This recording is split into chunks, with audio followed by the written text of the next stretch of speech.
પહેલી વાત જીવનમાં નક્કી એ કરવાની કે કોઈ પણ સંજોગોમાં હું ડિસ્ટર્બ નહીં થઉં.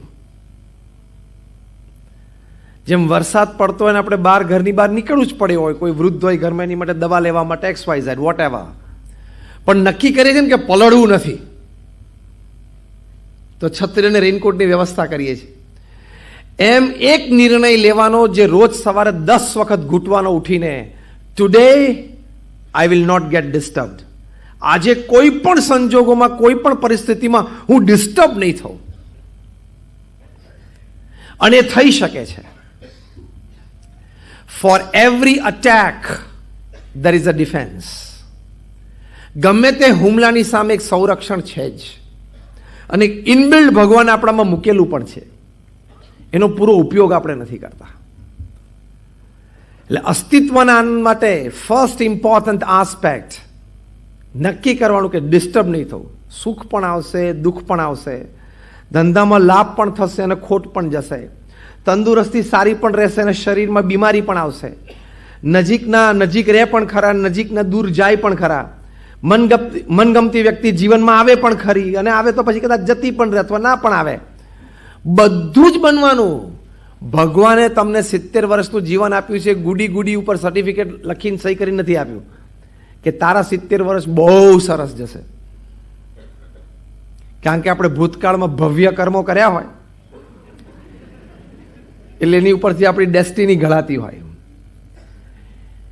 એટલે સેકન્ડ પ્રેક્ટિકલ એસ્પેક્ટ, બહુ શાંતિથી ઘરે બેસીને 10 સારા સુખ અને 10 ખરાબ દુઃખ એનું લિસ્ટ બનાવી રાખવાનું. એમાંથી 5-7 2 કોલમમાંથી બધાને આવે છે. You got my point. 5-7 સુખ પણ મોટા આવશે તમને જીવનમાં, 5-7 મોટા દુઃખ પણ આવશે. તમને બધાને પ્રશ્ન પૂછવાનો કે ઇઝ ધેર અ પોસિબિલિટી, એ શક્યતા છે કે તમારામાંથી કોકને કાલે સવારે હાર્ટ એટેક આવે? હા કે ના? શક્યતા છે કે એકાદ વર્ષ પછી કદાચ તમને કેન્સર ડિટેક્ટ થાય? હા કે ના? હા. શક્યતા છે કે તમારું સંતાન અત્યારે સ્કૂલમાં ભણે છે, કોલેજમાં ભણે છે, પણ એ કદાચ કાર એક્સિડન્ટમાં એનું મૃત્યુ થાય એવી શક્યતા છે? કારણ કે લોકોના જીવનમાં થયું છે આવું બધું, તો આપણા જીવનમાં પણ થાય.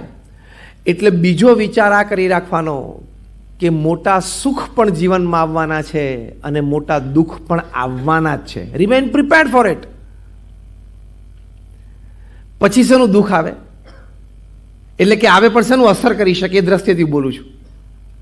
અગેન રિપીટ, વરસાદ પડશે, રેઇનકોટ અને અમ્બ્રેલા પહેરી લેવાનો. એમ દુઃખ આવશે પણ વિચારધારા, એટીટ્યુડ્સ એ વેરી ક્લિયર રાખવાના.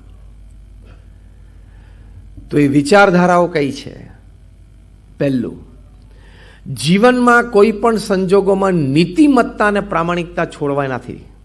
એ બહુ દ્રઢ કરી રાખજો. હવે તો કાયદા કાનૂનના હાથ પણ લાંબા છે. સોશિયલ મીડિયા છે અથવા તો internet is an express highway, lot of information. એટલે ક્યાંક ને ક્યાંક તો અંદર આવી જવાશે. અને દિન પ્રતિદિન રોજ ઇન્ડિયામાં સેંકડો CCTV પણ વધતા જાય છે. એટલે ક્યાંક ને ક્યાંક તો આવી જશો જો ખોટું કરશો તો. એટલે રોજ સવાર ઉઠીને ત્રીજો વિચાર કરો કે ખોટું નથી કરવું, બસ. તો તમને તમારી પ્રગતિ શરૂઆતમાં ધીમી દેખાશે પણ નક્કર થશે. તમે ખોટું નથી કરવું એવો નિર્ણય કરીને કાંઈ ખોટું ન કરો તમારા વ્યવહારમાં, ધંધામાં, સંબંધોમાં, ક્યાંય પણ, તો ભગવાન પણ મજબૂર થઈ જાય તમને આપવા માટે. જેમ તમારા 2 સંતાનોમાંથી બહુ જે ડાયો હોય ને સારું ભણતો હોય ને તમારું માનતો હોય એની પર તમને પ્રેમ વધે કે ના વધે? એમ ભગવાનને પણ તમારા પ્રત્યે પ્રેમ વધે. તમે વધારે સારા કામ કરી શકો, તમે તમારા અસ્તિત્વનો આનંદ લઈ શકો. અને ખોટું કરશો તો પ્રશ્ન આવશે અને આવશે જ. પ્રમુખ સ્વામી મહારાજ, જે સંસ્થામાંથી હું આવું છું, BAPS સ્વામિનારાયણ સંસ્થા, એ દુનિયાની પ્રથમ 10માંની એક NGO સેવાભાવી સંસ્થા છે. અમારી સંસ્થાને યુનાઇટેડ નેશન્સ યુનોમાં એક પરમનન્ટ સીટ છે. અને તમે બધા અહીંયા અડાજણમાં એક મંદિર જોયું હશે, તાપીના કિનારે ગુલાબી પથ્થરનું. અક્ષરધામ પણ જોયું હશે, ગાંધીનગર યા દિલ્હી. યસ ઓર નો? એવા નાના મોટા 1200 કેમ્પસ પ્રમુખ સ્વામી મહારાજ એકલા હાથે બાંધ્યા.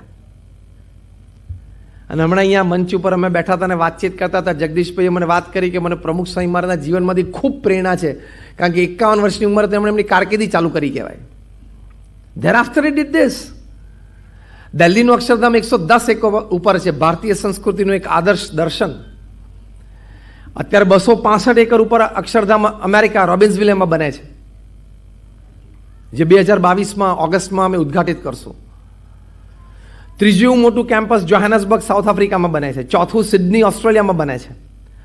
અને એક બહુ જ મોટા સમાચાર તમે 4-5 દિવસ પહેલા સાંભળ્યા, 4-5 મહિના પહેલા સાંભળ્યા હશે કે અબુધાબીના રાજા હિઝ રોયલ હાઇનેસ શેખ ઝયદ એમણે BAPS સંસ્થાને અમને 27 એકર જગ્યા દુબઈ અબુધાબી એક્સપ્રેસ હાઈવે ઉપર ગિફ્ટમાં ડોનેશનમાં આપી. પહેલી વાર ઇતિહાસમાં પ્રસંગ બને છે. પહેલી વાર ઇતિહાસમાં પ્રસંગ બને છે. અને અક્ષરધામ તુલ્ય એક કેમ્પસ અમે ત્યાં 3 વર્ષમાં ઊભું કરશું. પરમ દિવસે એનું ખાતમુહૂર્ત થઈ ગયું અને ફાઉન્ડેશન માટેનું ખોદકામ શરૂ થઈ ગયું. ડેઝર્ટમાં બે મોટી આઈડિયોલોજી, બહુ મોટી વિચારધારા અને બહુ મોટી દુનિયાનું આ કોન્ફ્લુઅન્સ, આ મીટિંગ સેન્ટર બનવાનું છે. I think you understand what I am talking. આટલું ભગીરથ કાર્ય પ્રમુખ સ્વામી મહારાજે કર્યું. 110 હોસ્પિટલ, હોસ્ટેલ, સ્કૂલ અને કોલેજીસ બનાવી. અહીંયા પણ અમારી સુરતમાં બહુ મોટી હોસ્પિટલ છે, પ્રમુખ સ્વામી હોસ્પિટલ. એક વ્યક્તિ 1350 કેમ્પસીસ ઊભા કરે. તમારા સુરતનો જે મોટામાં મોટો અને સારામાં સારો બિલ્ડરો ને એને ભૂલથી તો પૂછજો કે તે ભૂલથી એક ઉદાહરણ 1300 જમીન ઉપર પગ મૂક્યો છે.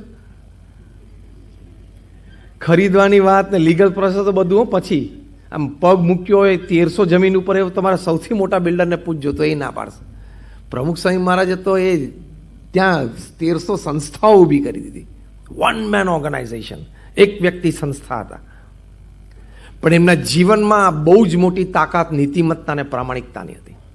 એમને પૂછ્યું કે કયો વિચાર તમારા મનમાં હંમેશા રહે છે? એમને કહ્યું કે જે વિચાર મને ક્યારેય નથી આવ્યો એ હું કહું. That was more interesting. એમણે કહ્યું કે કોઈનું પણ અહિત થાય એવો વિચાર મને જીવનમાં ક્યારેય નથી આવ્યો. તમારા અસ્તિત્વનો તમારે આનંદ લેવો હોય તો કોઈનું પણ અહિત નહીં ઈચ્છવાનું. આમે તમારે ઈચ્છવાથી એનું થવાનું તો છે નહીં. એમ આઈ રાઈટ ઓર રોંગ? તમારે ઈચ્છવાથી એનું ખરાબ થવાનું નથી. અને તમે ઈચ્છા રાખ્યા કરશો એટલું તમારું અંતર બળ્યા કરશે. તો ઇટ ઇઝ ફુલિશનેસ. એ મૂર્ખાઈ છે. એનો ધંધો ઘટે, એને ખોટ આવે, એના ઘરમાં કંઈક તકલીફ આવે, એવું તમે શું કામ વિચાર કરો છો? એનું તો થયું તો ન થયું, પણ તારું અંતર ડોળાઈ ગયું. You will not enjoy your family, your work, your office, your business. તમે તમારો આનંદ નહીં લઈ શકો. જમ્યા પછી આપણે કોઈ દિવસ પાર્ટીમાંથી પાછા આવતી વખતે વિચારીએ છીએ કે પેલો મારી બાજુમાં જમતો હતો, 10 સમોસા ખાઈ ગયો અને પચશે કે નહીં પચે, એવું વિચારીએ છીએ. આપણે આપણું જ વિચારીએ છીએ. એમ આપણે આપણું જ વિચારવાનું.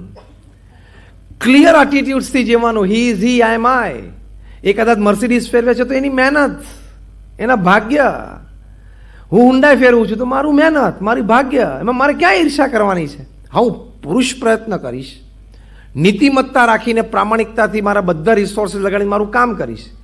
બાકી એ છે, હું છું. He is he, I am I. Is a wonderful attitude. ના, પશ્ચિમના જગતમાંથી એક આ અભિગમ તો શીખવા જેવો જ છે. This is called the pure western attitude, American attitude. ઇઝી, આઈ એમ આઈ, એ છે, હું છું, ઓકે. આપણે તો પેલા બપોરે નવરા હોય ને બારી ખોલે કોઈ સ્કૂટર વાળા લઈને જતો તો એમ ડોક્યા કરે, કોના ઘરે જાય, તારે શું છે?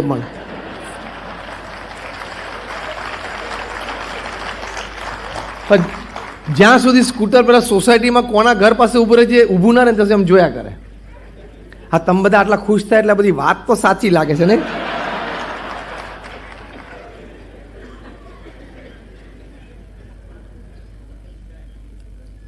અને વન ડે ઇન્ટરનેશનલ કે T20 પૂરી થાય ને એટલે પાનના ગલ્લે કે સોસાયટીના નાકે ભેગો થાય કે એકચ્યુઅલી છે ને વિરાટ કોહલીને રમતા જ નથી આવડતું. બોલ ઓફ સ્ટમ્પ ઉપર પિચ થયેલો, આઉટસાઇડ ધી ઓફ સ્ટમ્પ જતો હતો, આઉટ સ્વિંગ હતો, away from the body. Virat Kohli આટલું રમ્યા, 2 ફૂટ બહાર જતો બોલ છોડી જ દેવાનો હતો તો વાઇડનો 1 રન મળી જાય. Away from the body slash કરવા કે કટ લઈને પાછળ જતો રહ્યો. આટલું તો મને ખબર પડે છે, ખબર નહીં એને કેમ ના ખબર પડી. સારું, એને નથી ખબર પડતી, એમને ખબર નથી પડતી, એટલે હવે તને આવતી વખતે મોકલશું, બીજું શું. તને ખબર છે તું વિરાટ કોહલી ઉપર કોમેન્ટ કરે છે કે રોહિત શર્મા ઉપર, એ લોકો પેસ બોલ જે ફેસ કરે છે 95 to 98 માઇલ્સ પર આવર્સની આ બધી ડિલિવરી હોય છે, એટલે 145 કિલોમીટરની સ્પીડે આ બધી ડિલિવરીઝ પડતી હોય અને ટપ્પી પડીને 2 ફૂટ કટ થતી હોય આજુબાજુ. તારી જિંદગીમાં ત્યાં પેસ ફેસ નથી કરી, ખબર છે, અને તું ત્યાં દોઢ ડાયો થાય છે પાનની પિચકારી મારી. અસ્તિત્વનો આનંદ લેવો તો રિસ્ટ્રિક્ટ યોર સેલ્ફ. થોડીક સમજણ પડવા માંડે એટલે કોમેન્ટ આપવા ના માંડાય. જેને ચોખ્ખી ગુજરાતી ભાષામાં શું કહેવાય, બધાને ખબર છે.